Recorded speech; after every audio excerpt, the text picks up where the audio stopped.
দিনটা ছিল শুক্রবার। আজ রথযাত্রা। সবাইকে জানাই রথযাত্রার শুভেচ্ছা ও ভালোবাসা। আজ আমি অনেক ভোরে স্নান করে নিয়েছিলাম। এখন আমি আমার ঘরের তারা মাকে পুজো দেব। এখানে সব কিছু গুছিয়ে নিয়েছি। আমি আমার ঘরের পুজোটা করে নিয়েছি সুন্দর করে, মাকে পুজো দিলাম।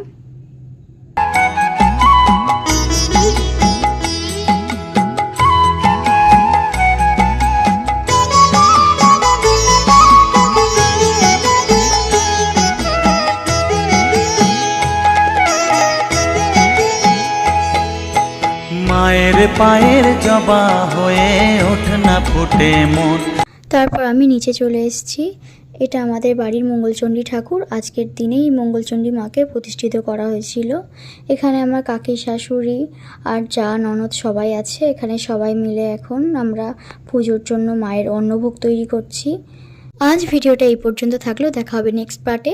ভিডিওটি ভালো লাগলে লাইক, কমেন্ট, শেয়ার আর চ্যানেলটাকে সাবস্ক্রাইব করে দিও। টাটা।